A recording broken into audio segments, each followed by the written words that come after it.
Hello everyone. So welcome to you all on our second video for the statistic. Here we will study about data. हमने अपनी previous video में सभी कुछ देखा था all about statistics. तो अभी हम लोग इस वीडियो में देखेंगे कि what is data. So as here written as, data are the facts and figures collected, analyzed and summarized for presentation and on interpretation. So previous video में अगर हमने यहाँ पर ये चीज़ देखी थी, यहाँ पर जब मैंने बात की थी कि how many percentage students are fail और पास, तो वहाँ पे मैंने बताया था कि इस क्वेश्चन को सॉल्व करने के लिए आपको एक कलेक्शन ऑफ डेटा करना पड़ेगा और उसमें भी जो आप डेटा कलेक्ट कर रहे होंगे वो रिलेवेंट होना चाहिए आपके क्वेश्चन से. और डेटा आपका क्या होता है? Number of records in statistics. तो डेटा पे इतनी बात हुई थी हमारी प्रीवियस वीडियो में, क्योंकि इस वीडियो में हम लोग सब कुछ डेटा के बारे में ही पढ़ने वाले हैं. सो अभी स्टार्ट करते हैं. यहाँ पर हम डेटा को कलेक्ट क्यों करते हैं? Purpose to collect the data. Generally, we collect the data when we are interested to understand the characteristic or attribute of some group or groups of people, places, things or events. Data को collect करने का purpose हमारा क्या होता है? जब हम एक पर्टिकुलर ग्रुप या फिर वो ग्रुप किसी भी चीज़ का हो सकता है, पीपल का हो सकता है, प्लेसेस का हो सकता है, थिंग्स का हो सकता है, इवेंट का हो सकता है, उसके बारे में इंटरेस्टेड हो जानने के लिए, तो उसकी वजह से हम डेटा को कलेक्ट करते हैं. अब जैसे कि कोविड के टाइम पर ही हम लोग किस डेटा में इंटरेस्टेड थे कि how many patients are positive, how many patients are negative. तो वहां पर एक पर्पस था, राइट? तो जब जब हमारा एक पर्पस होता है तब हम उस पर्पस के साथ इंटरेस्टेड होते हैं डेटा को कलेक्ट करने के लिए. और हमारा जो डेटा होता है वो पर्पस पर ही डिपेंड करता है कि हम किस कैटेगरी से लेंगे. अभी जैसे कि एग्जाम्पल के लिए, to know about temperature in a particular month in Chennai, India. अब अगर यहाँ पर आप देखो तो आप इंटरेस्टेड क्या हो? टेम्परेचर में, और वो भी पर्टिकुलर मंथ के लिए, और वो भी पर्टिकुलर सिटी के लिए. अगर आपका इंटरेस्ट चेन्नई के अगस्त मंथ के टेम्परेचर में है तो आप अगस्त मंथ का ही डेटा कलेक्ट करोगे, ना कि दिल्ली और मुंबई या फिर अदर सिटी के अदर मंथ्स का डेटा. सो ये बहुत इंपॉर्टेंट होता है कि आपका पर्पस क्या है, तभी आप डेटा कलेक्ट कर पाओगे. नहीं तो ऐसे तो आपके इरिलेवेंट डेटा बहुत सारे हो जाते हैं, right? Next is to know about the marks obtained by students in their class 10th. तो यहाँ पर हमारा पर्पस क्या है? Only for class 10th. तो हम सिर्फ क्लास 10th के ही मार्क्स ऑब्टेन कर रहे होंगे, अलग से नहीं. तो ये हो गया all about data. So data का पर्पस कलेक्ट करने का हमारा हमेशा क्लियर होना चाहिए, ये इंपॉर्टेंट था. दूसरी चीज आती है types of data. There are two types of data. First one is unstructured data and another one is structured data. अब ये क्या है? अनस्ट्रक्चर्ड डेटा और स्ट्रक्चर्ड डेटा क्या है? यूजुअली इन दो ही कैटेगरीज में आपका डेटा डिफाइन होता है. सो मैंने बोला कि आपका जो डेटा है उसको हम दो तरह से कैटेगराइज कर सकते हैं. एक तो हो गया अनस्ट्रक्चर्ड, और आपका एक हो जाएगा स्ट्रक्चर्ड डेटा. नाम से ही पता चल रहा है कि जिसमें स्ट्रक्चर नहीं होगा वो अनस्ट्रक्चर होगा, और जिसमें स्ट्रक्चर होगा वो आपका स्ट्रक्चर्ड डेटा होगा. सो स्ट्रक्चर्ड से क्या मतलब है? सबसे पहले ये देखते हैं. स्ट्रक्चर्ड से आपका मतलब होता है कि जब आप डेटा कलेक्ट कर रहे हो तो वो एक पॉसिबल फॉर्म में हो. अब जैसे कि यहाँ पर मैंने लिखा हुआ है, structured data is a standardized format for providing information about a data set and it is clearly defined and searchable. तो ये बहुत इंपॉर्टेंट है कि आपका जो स्ट्रक्चर डेटा होता है वो क्लियरली डिफाइंड होता है और सर्चेबल होता है. As for the information in a dataset to be useful, we must know the context of the numbers and text it holds. Structure data जो होते हैं वो इजी टू एनालाइज होते हैं और इसको हम ऑर्गेनाइज रखते हैं। अब जैसे कि आपका डेटा सेट है कुछ स्टूडेंट्स का, यहाँ पर मैंने एक एग्जांपल भी लिया हुआ है। अगर आप यहाँ पर देखो तो यहाँ पर ये जो डेटा सेट है, यहाँ पर आपको नेम गिवन है, जेंडर गिवन है, डेट ऑफ बर्थ है, मार्क्स है और क्लास और इन क्लास 10th बोर्ड। ठीक है, तो क्लास 10th बोर्ड का ये एक डेटा सेट है अबाउट स्टूडेंट्स। तो तुमको यहाँ पर ये स्ट्रक्चर्ड वे में दिख रहा होगा, नेम सारे एक जगह पर है, जेंडर सारा एक जगह पर है, डेट ऑफ बर्थ सारी एक कॉलम में है, similarly for marks and class and boards, right.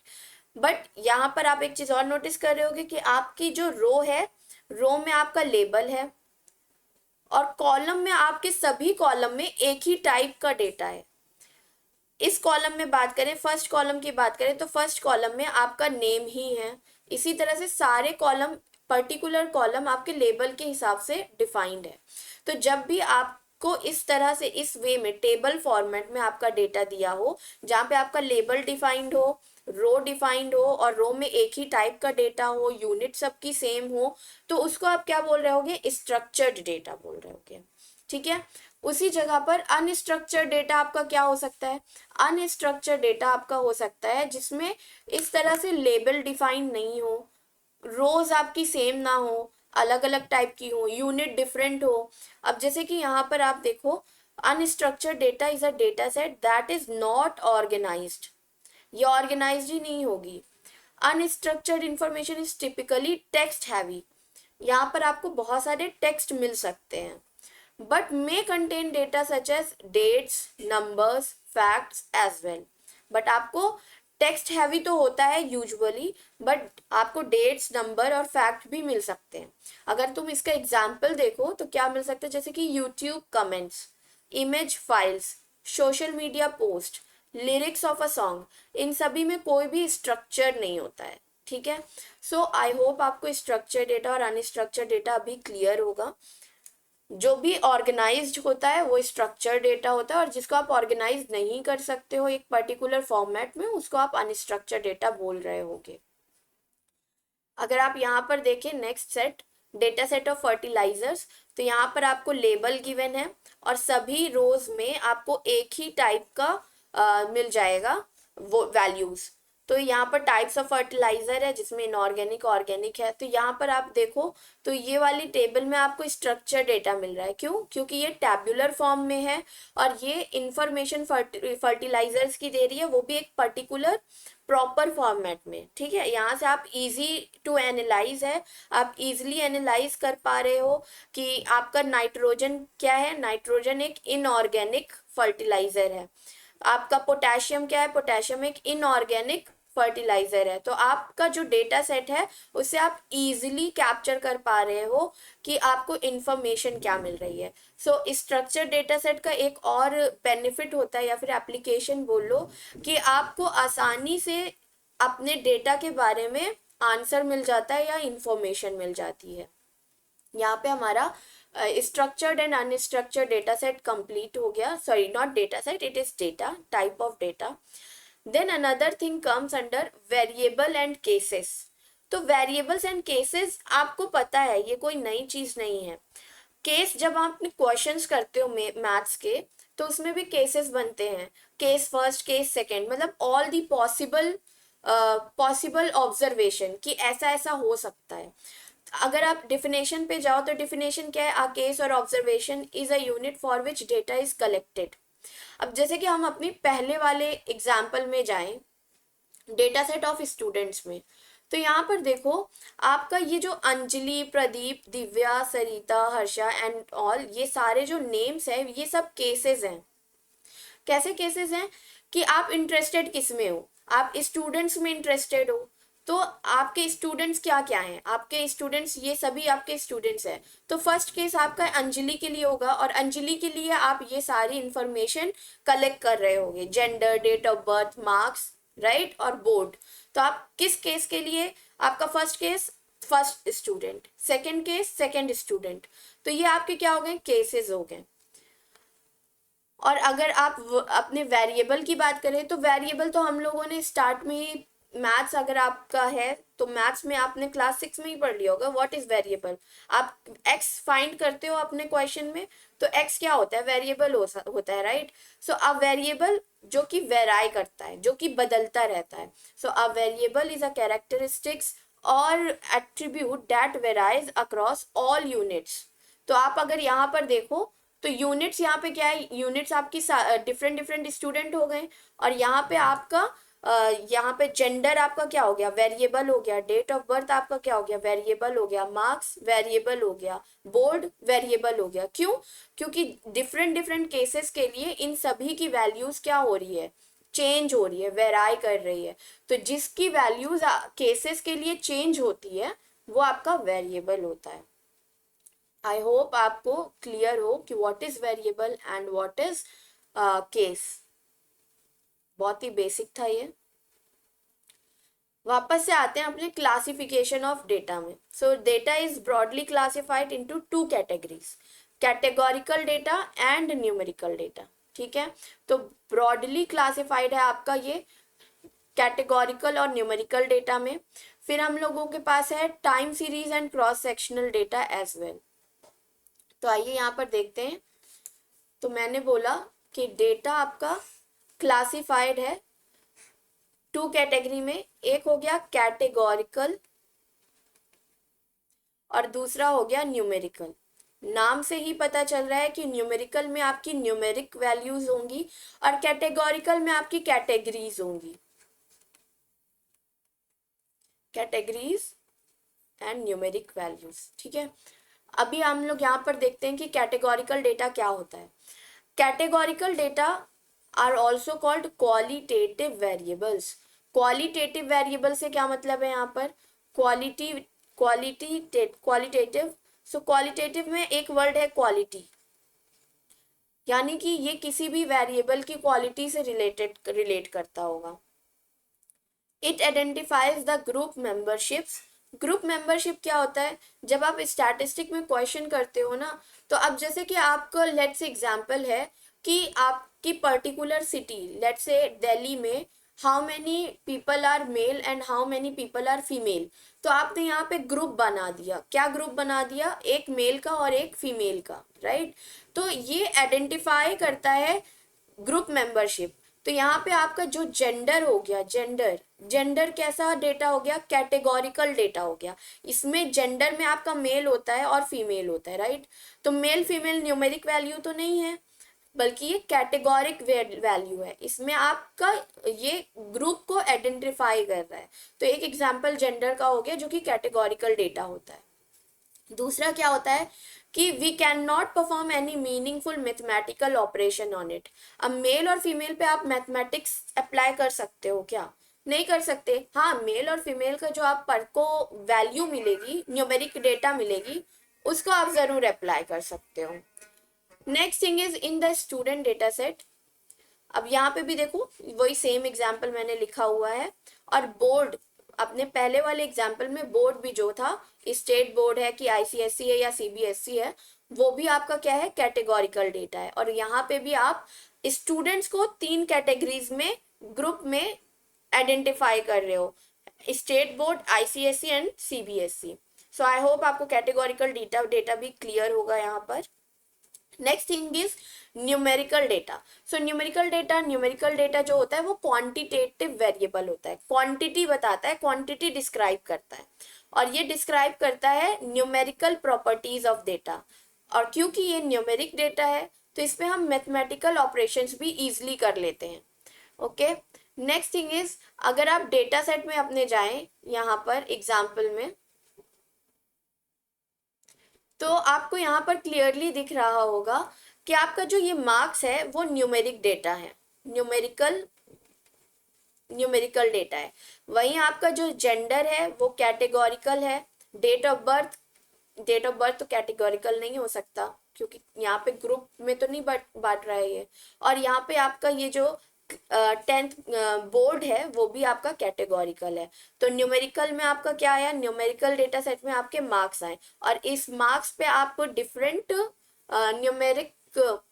Numeric properties भी अप्लाई कर सकते हो, आप ऐड कर सकते हो, मल्टीप्लाई कर सकते हो, right. So numerical data are called quantitative variable and it describes the numerical properties of data and we can perform mathematical operation on the data set. तो ये हो गया यहाँ पर। और यहाँ पे न्यूमेरिकल प्रॉपर्टीज कैसे दिखा रहा है, अब जैसे कि पहले वाले टेबल में हम देख सकते हैं कि मार्क्स न्यूमेरिकल वेरिएबल है और हम लोग न्यूमेरिकल प्रॉपर्टीज भी डिफाइन कर सकते हैं कि रोहित, जो कि आपका एक केस है, रोहित के लिए मार्क्स आपका 378 है। Similarly for Pradeep and Bhavana and also. और यहाँ पर आप कंपैरिजन कर सकते हो कि मार्क्स ऑफ प्रदीप इज 514 और marks of Bhavana is more than marks of Harsha. तो ये मोर देन वाली जो प्रॉपर्टी आपने की वो कंपैरिजन किया है।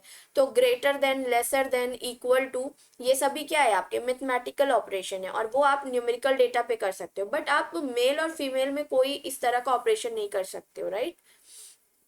Then next is measurement units. Measurement units यहाँ पर क्या किस लिए बताया गया है कि आपका जो डेटा होता है अगर वो न्यूमेरिकल वेरिएबल है तो कॉमन यूनिट होनी चाहिए। अब जैसे आप मार्क्स कलेक्ट कर रहे हो या फिर हाइट कलेक्ट कर रहे हो, लेट्स से आप क्या कलेक्ट कर रहे हो, हाइट और हाइट कलेक्ट कर रहे हो और आप वेट कलेक्ट कर रहे हो एक पर्टिकुलर एज ग्रुप का।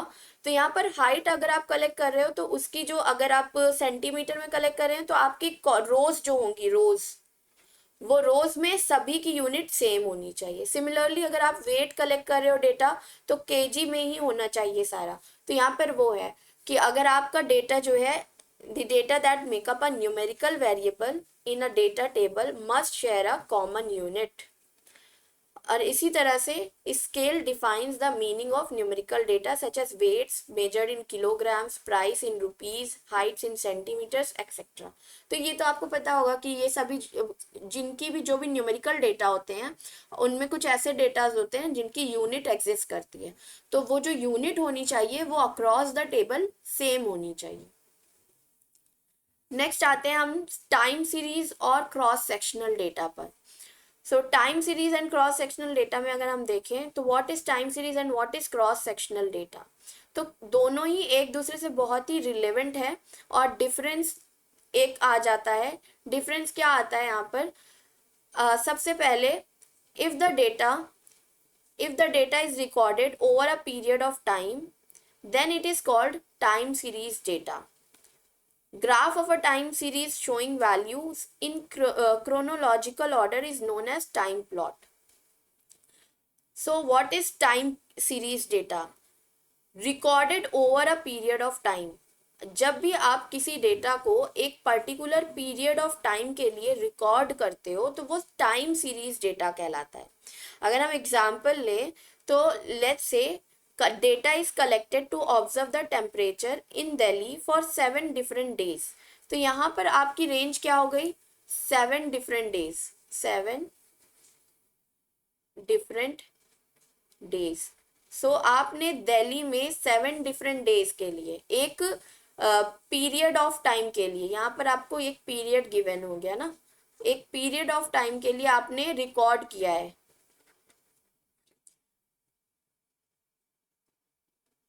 तो इस तरह का डेटा क्या कहलाएगा, टाइम सीरीज डेटा कहलाएगा। और जब आप इसका ग्राफ प्लॉट करोगे तो ग्राफ आप कैसे प्लॉट करोगे, ग्राफ आप ऑर्डर में ही तो प्लॉट करोगे, मंडे, ट्यूसडे, वेडनेसडे, थर्सडे। तो ये क्या है, ये ऑर्डर मेंटेन कर रहा है, राइट। तो मंडे, ट्यूसडे, वेडनेसडे, थर्सडे के लिए डिफरेंट डेज हैं और इन डिफरेंट डेज के लिए यहाँ पर जो टेम्परेचर होगा वो भी डिफरेंट होगा।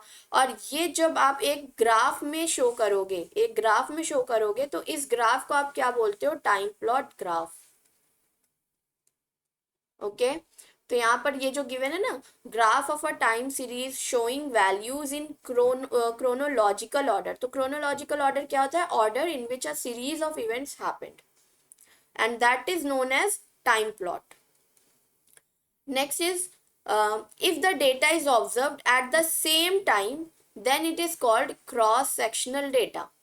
तो क्रॉस सेक्शनल डेटा क्या होता है, अगर सेम टाइम पर ही ऑब्जर्व किया जा रहा हो तब आपका ये, यहाँ पर टाइम नहीं चेंज हो रहा है, वहां पर टाइम सीरीज में आपका टाइम चेंज हो रहा था, बट क्रॉस सेक्शनल डेटा में आपका टाइम नहीं चेंज होगा, एक पर्टिकुलर टाइम पर ही आपकी डेटा ऑब्जर्व किए जाएंगे. For example, the data collected to observe the temperature of Delhi, Chennai, Jaipur and Bhopal on a particular day is cross sectional data because data is recorded at the same time and it is observed for several places. तो यहाँ पर आपकी places same है but time आपका क्या है, same. अब अगर यहाँ पे मंडे है तो आपने मंडे के लिए दिल्ली में, चेन्नई में, जयपुर में, ये डिफरेंट डिफरेंट प्लेसेस के लिए आपने मंडे वाले दिन ही सबका टेम्परेचर मेजर किया है. तो इस टाइप का जब आप डेटा रिकॉर्ड करोगे तो इस तरह के डेटा को आप क्या बोल रहे होगे, क्रॉस सेक्शनल डेटा. तो दोनों में क्या डिफरेंस हो गया, क्रॉस सेक्शनल डेटा में आपका जो टाइम होता है वो सेम होता है फॉर ऑल द प्लेसेस और फॉर ऑल द केसेस. ठीक है, for different different cases time will be same in cross sectional data. वहीं आप अगर टाइम सीरीज में आए तो डिफरेंट डिफरेंट केसेस के लिए, या फिर यहाँ पर आपका केस तो एक ही होगा, केस आपका 1 होगा बट टाइम क्या होगा, टाइम डिफरेंट होगा. तो केस 1 टाइम डिफरेंट, देन आप टाइम सीरीज डेटा बोलोगे, और केस डिफरेंट टाइम सेम, तब आप क्रॉस सेक्शनल डेटा बोल रहे होगे. ठीक है, तो दो अपोजिट चीजें हो गई. टाइम सीरीज में आपका क्या होता है, केस 1 होता है एंड टाइम क्या होते हैं, टाइम वेराई करता है आपका, डिफरेंट डिफरेंट होता है. वहीं आप क्रॉस सेक्शनल में अगर आप जाते हैं तो क्रॉस सेक्शनल में केस आपका वेराई करता है, डिफरेंट डिफरेंट होता है, और टाइम आपका सेम होता है और वो एक पर्टिकुलर टाइम हो रहा होगा. यहाँ पे हमारा ये कंप्लीट हो गया. हम लोग इसके क्वेश्चंस भी खूब ढेर सारे कर रहे होंगे. सो अभी मैं चाह रही थी कि थ्योरी हमारी कंप्लीट हो जाए, एक पर्टिकुलर थ्योरी, देन हम लोग क्वेश्चन की तरफ मूव करेंगे, और उसमें मैं बहुत अच्छे अच्छे क्वेश्चन सॉल्व कर रही होंगी, बट वो अलग से एक वीडियो में सारे क्वेश्चंस होंगे. So next thing is scales of measurements. अब हमारा जो ये डेटा होता है ना, उसको मेजर करने की एक स्केल हम लोग लेते हैं, और यहाँ पर 4 स्केल ऑफ मेजरमेंट है. एक है आपका नॉमिनल, दूसरा है ऑर्डिनल, तीसरा है इंटरवल एंड चौथा है रेशियो स्केल. सो जो डेटा कलेक्ट हम करते हैं वो इन्हीं स्केल्स के बेसिस पर करते हैं. ठीक है, तो सबसे पहले हम लोग देखते हैं नॉमिनल स्केल ऑफ मेजरमेंट. तो नॉमिनल स्केल ऑफ मेजरमेंट में क्या होता है कि यहाँ पर जो कि वेरिएबल हो एंड लेबल को कंसिस्ट करते हैं. When the data for a variable consist of labels और names used to identify the characteristics of an observation, the scale of measurement is considered a nominal scale. Basically, अगर आपका data nominal scale आप या फिर nominal scale वाले datas को आपको देखना है तो आपको बस इतना करना है कि आपके पास स्ट्रक्चर्ड डेटा होगा,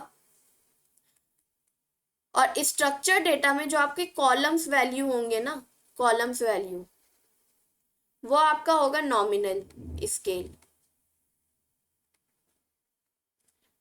तो नॉमिनल स्केल वाली जितने भी कॉलम्स वैल्यूज होते हैं वो आपका क्या कहलाता है, वो आपका नॉमिनल स्केल वाली कैटेगरी में आता है. अगर आप फिर से एक बार सोच कर देखो तो यहाँ पे मैंने क्या बोला है, when the data for a variable. अब यहाँ पे वेरिएबल क्या हो गया, लेट्स से एक कॉलम ले लेते हैं जेंडर का. तो वेरिएबल क्या है, मेल और फीमेल है, और उसका लेबल क्या है, जेंडर है. और नेम्स, तो नेम्स भी आपका क्या हो गया, अब यहाँ पर नेम भी आपका क्या है, नेम आपका कॉलम नेम हो गया. और उसके बाद आपको नेम कैटेगरी में बहुत सारे केसेस बन सकते हैं, हमने टेबल 1 में ही देखा कितने सारे नेम्स थे, राइट. इसी तरह से बोर्ड, आईसीएसई बोर्ड और state board, UP board, different different boards are there, right. So variables आपके नेम ऑफ बोर्ड्स हो गए, और कॉलम आपका क्या हो गया, बोर्ड. जेंडर, ब्लड ग्रुप, तो ये सभी आपके क्या है, लेबल्स हैं. और ये इसको क्या बोलते हैं हम लोग, नॉमिनल स्केल ऑफ मेजरमेंट बोलते हैं. और कैसे आप डिफाइन करते हो इसको, कि the data for a variable consist of labels और names used to identify the characteristics of an observation. The scale of measurement is considered as nominal scale. Okay, तो जब भी आपकी कैरेक्टरिस्टिक को आइडेंटिफाई करने के लिए जो नेम यूज होता है वो आपका नॉमिनल स्केल में जाता है। ठीक है, समटाइम्स यहाँ पे नोट में मैंने कुछ लिखा हुआ है, उसको भी देख लेते हैं। Sometimes nominal variable might be numerically coded like, हाँ अब इसको हम कोड भी कर सकते हैं। अब जैसे कि मेन है तो मेन को आप कैसे लिख सकते हो 1, वुमेन को आप 2 लिख सकते हो, और मेन को 3 लिख सकते हो, वुमेन को 1 लिख सकते हो। तो आप लेट कर सकते हो कि आपका अगर जैसे यहाँ पर कोई टेबल है और यहाँ पे मैंने आपको एक डेटा दिया हुआ है जेंडर का, और यहाँ पे मैंने कहा मेल फीमेल फीमेल मेल, ये आपका डेटा है 1 2 3 एंड 4, 3 कैसा बना है, सीरियल नंबर है। तो मैं कह रही हूँ कि मैं मेल फीमेल फीमेल मेल नहीं करूंगी, मैं कह रही हूँ मेल आपका 0 है, फीमेल 1 1 एंड 0। तो ये मैंने क्या कर दिया, कोड कर दिया। तो आप अपने नॉमिनल स्केल के जो वेरिएबल है, यहाँ पर कंफ्यूज मत होना, जेंडर आपका नॉमिनल स्केल है, बट इस नॉमिनल स्केल की जो वैल्यूज हैं ये जो है ये नॉमिनल वेरिएबल है, क्योंकि ये चेंज हो रहा है। और इसको आप कोड करके भी लिख सकते हो एज 0 1 1 0 की तरह, और आप कुछ भी कोडिंग ले सकते हो, 0 और 1 मैंने लिया है, आप 2 3 ले लो, 4 5 ले लो, जो भी आपको कोड करना है जिस भी वैल्यूज में वैसे आप ले सकते हो। There is no ordering in the variable, ये बहुत इंपॉर्टेंट है कि नॉमिनल स्केल में कोई ऑर्डर नहीं होता है। अब जैसे कि मेल और फीमेल है तो मेल और फीमेल का कोई ऑर्डर नहीं है, राइट। अगर शॉर्ट में आप देखना चाहो तो शॉर्ट में आप क्या बोल सकते हो, ये एक तरह से बस कैटेगरीज है या फिर लेबल है जिसमें कोई भी ऑर्डर नहीं होता। तो जब भी आप अपना ग्रुप बांटते हो तो ग्रुप बांटने पे आप जो उस पर्टिकुलर ग्रुप को लेबल देते हो उस लेबल को आप क्या बोलते हो, नॉमिनल स्केल बोलते हो। और यहाँ पर ये ध्यान देना कि आपकी जो कैटेगरी या फिर लेबल है उसमें कोई ऑर्डर नहीं होना चाहिए। Okay, then another one is ordinal scale of measurement. Ordinal scale of measurement, जो भी कुछ हमने नॉमिनल डेटा में पढ़ा है वो सब कुछ ऑर्डिनल स्केल में होता है। मतलब कि ऑर्डिनल स्केल आपकी नॉमिनल डेटा की प्रॉपर्टीज को कंटेन करती है, बस इसमें एक चीज एक्स्ट्रा ऐड हो जाता है, वो है ऑर्डर और रैंक। ऑर्डर और रैंक तो सब कुछ जो कि नॉमिनल स्केल में होता है, बट नॉमिनल स्केल में ऑर्डर नहीं होता, but ordinal scale of measurement में आपका ऑर्डर और रैंक आ जाता है। सीधे चलते हैं एग्जाम्पल पर। Let's say each customer who visit a restaurant provide a service rating of excellent, good, poor। तो यहाँ पे देखो excellent, good, poor ये सभी आपके क्या है, कैटेगोरिकल में आता है, ये न्यूमेरिकल वैल्यू तो नहीं है ना। ये आपकी कैसी वैल्यूज हैं, ये कैटेगोरिकल वैल्यूज हैं, क्योंकि आपका टेक्स्ट बेस्ड डेटा है, टेक्स्ट बेस्ड डेटा है। और इसको आप कैसे कॉलम नेम क्या बोल सकते हो, आप रैंकिंग बोल सकते हो। बट यहाँ पर आपका क्या है, एक ऑर्डर है। एक्सीलेंट को बहुत अच्छा माना जाता है, गुड को उससे थोड़ा अच्छा, पुअर को थोड़ा थोड़ा नहीं, अच्छा ही नहीं माना जाता। Then here the data obtained are the labels as excellent, good and poor. तो लेबल क्या हो गए आपके, एक्सीलेंट, गुड और पुअर हो गया। ठीक है, so data have the properties of nominal data, also the data can be ranked or ordered with respect to the service quality। सो यहाँ पे आपका ये नॉमिनल डेटा तो है ही, सारी प्रॉपर्टीज हैं आपकी नॉमिनल डेटा की, बट यहाँ पे रैंकिंग भी आ गई। ठीक है, तो ये हो गया आपका ordinal scale of measurement. Note में अगर आप देखें तो what is we can code an ordinal scale of measurement.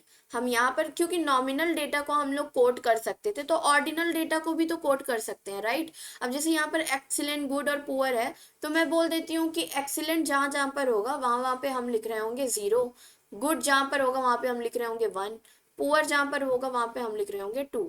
तो इस तरह से आप 0 1 2 या फिर 1 2 3 एक पर्टिकुलर कोड देकर भी डिस्क्राइब कर सकते हो अपने ऑर्डिनल स्केल ऑफ मेजरमेंट को। ये बहुत इंपॉर्टेंट चीज़ हो जाती है हमारे एमएलपी में। मशीन लर्निंग जब आप कर रहे होते हो तो वहाँ पर आपकी इनकोडिंग होती है, तो क्योंकि मशीन लर्निंग आप जब सॉल्व करते हो कुछ क्वेश्चंस को तो वहाँ पर आपका जब भी इस तरह का टेक्स्ट बेस्ड आता है क्वेश्चन, अब लेट्स से कि आपको प्रेडिक्ट करना है कि लोग रैंकिंग कैसी देंगे, तो वहां पे आपका रैंकिंग का जो कॉलम है उसमें आपकी एक्सीलेंट, इसको मैं लिख कर दिखाती हूँ। लेट्स से रेटिंग आपको प्रेडिक्ट करना है, प्रेडिक्ट रेटिंग ऑफ रेस्टोरेंट्स। ठीक है, रेस्टोरेंट्स की आपको रेटिंग प्रेडिक्ट करना है। और जब आप रेस्टोरेंट्स की रेटिंग प्रेडिक्ट कर रहे हो तो उसमें आपको कौन सा कॉलम गिवन होना चाहिए? आपको रेटिंग का एक कॉलम गिवन होगा और उस रेटिंग के कॉलम में आपको एक्सीलेंट, पुअर, गुड होगा।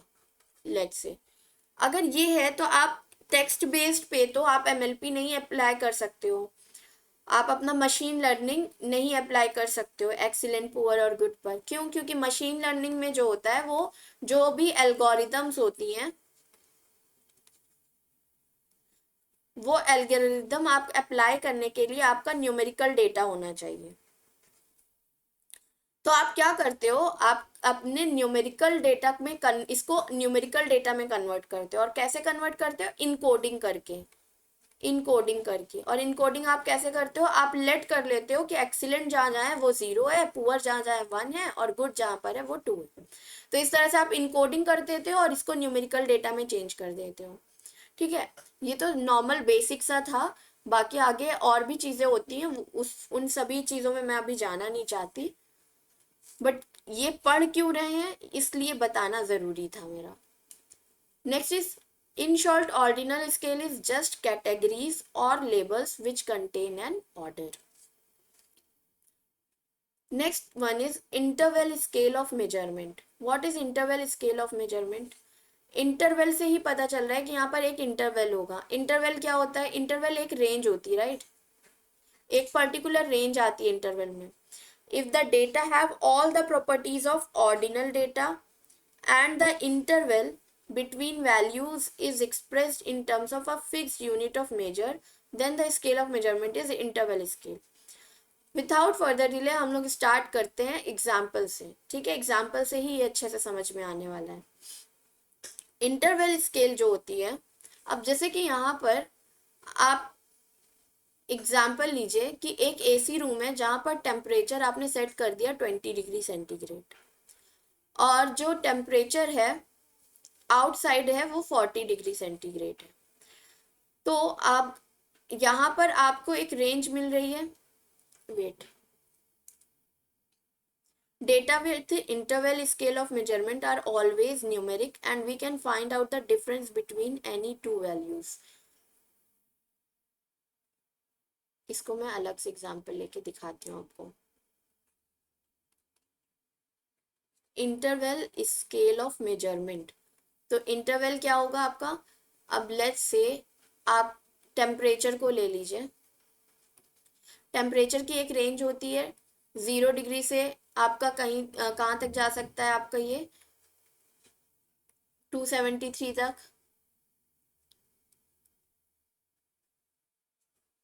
अगर आप सेल्सियस स्केल पर देखें तो आपका कहाँ से कहाँ तक जा सकता है? 0 से 100 तक। यूनिट बेस्ड होता है, राइट? तो 0, अगर आप सेल्सियस स्केल पे देखेंगे तो 0 से 100 तक जा सकता है। फ़ारेनहाइट स्केल पर आप देखेंगे तो 32 से 212 तक जा सकता है। सो ये आपका स्केल बेस्ड होता है और आपकी रेंज होती है। जब आप डेटा कलेक्ट करते हो तो एक इंटरवल होता है, एक रेंज होती है, उसके बीच में आप कलेक्ट कर रहे होते हो डेटा।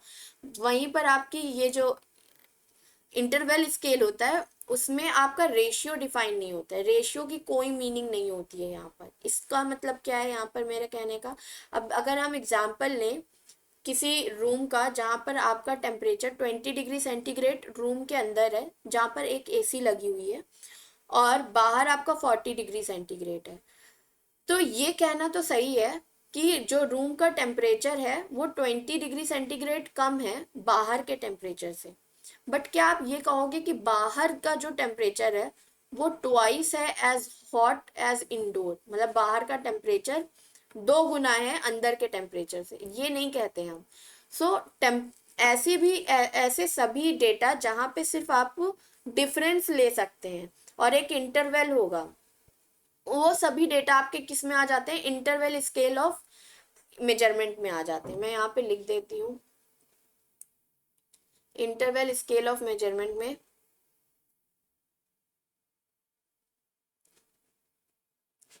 फर्स्ट थिंग क्या है आपकी कि रेंज होनी चाहिए और यूनिट होनी चाहिए। एग्जाम्पल पे आप टेम्परेचर ले सकते हो। दूसरी चीज आपकी क्या होती है, ऑर्डिनल ऑर्डिनल प्रॉपर्टीज कंसिस्ट किया होता है ऑलरेडी।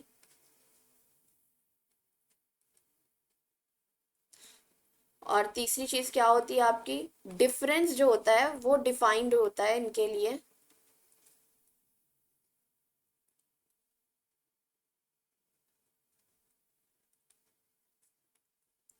बट रेशियो नहीं डिफाइंड होता।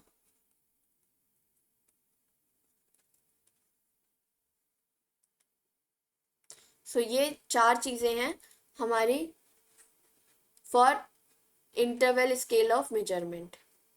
Then ratio scale of measurement के लिए हम बात करें तो रेशियो स्केल ऑफ मेजरमेंट में नाम से ही पता चला रेशियो। अच्छा देखो यहाँ पर अभी तक हमने जितना भी पढ़ा, हमने क्या क्या पढ़ा है, हमने सबसे पहले पढ़ा नॉमिनल, फिर हमने पढ़ा ऑर्डिनल। ऑर्डिनल में सारी प्रॉपर्टीज थी नॉमिनल की, बस इसमें ऐड क्या हो गया था, रैंक। इसी तरह इसके बाद हम लोगों ने पढ़ा इंटरवल। इंटरवल में सारी प्रॉपर्टीज थी ऑर्डिनल की, सिर्फ इसमें क्या ऐड हो गया कि ये डिफरेंस पर डिफाइंड होता है, ठीक है, और इंटरवल होता है इसमें। अब हम पढ़ेंगे रेशियो।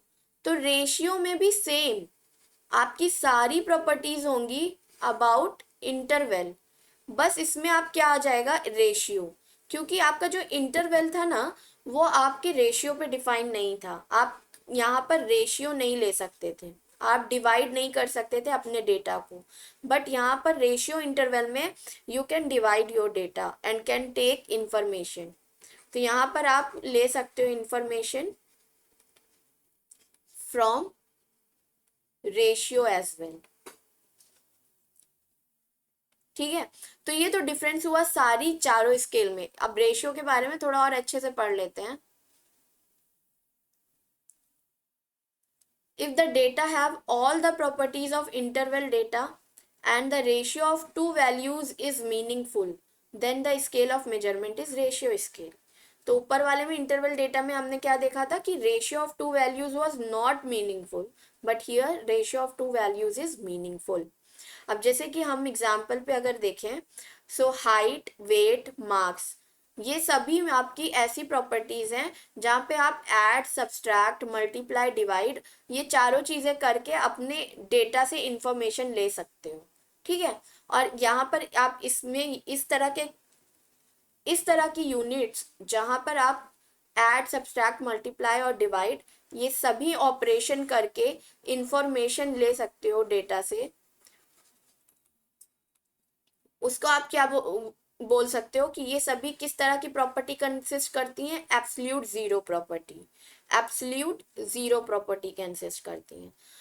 तो यहाँ पर आप देखो, अगर आप अपने इंटरवल स्केल पर जाओ तो इंटरवल स्केल में आपकी एब्सोल्यूट जीरो प्रॉपर्टी नहीं कंसिस्ट करेगा, ठीक है।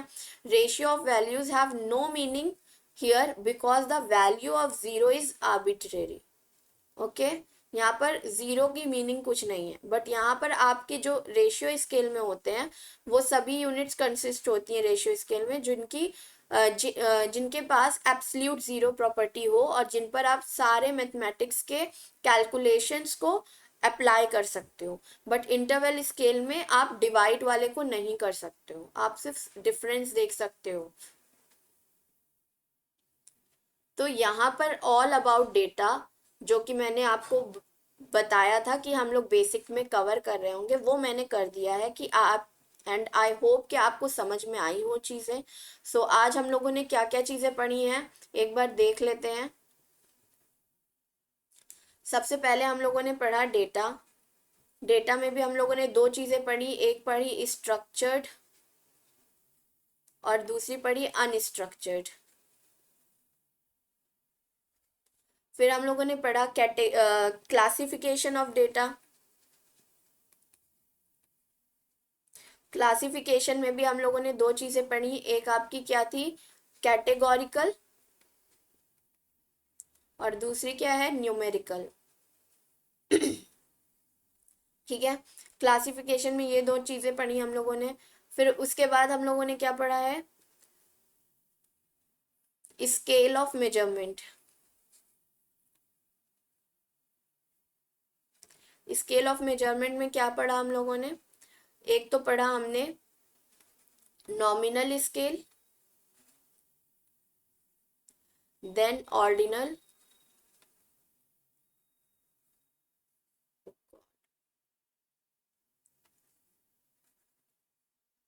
Ordinal, then interval,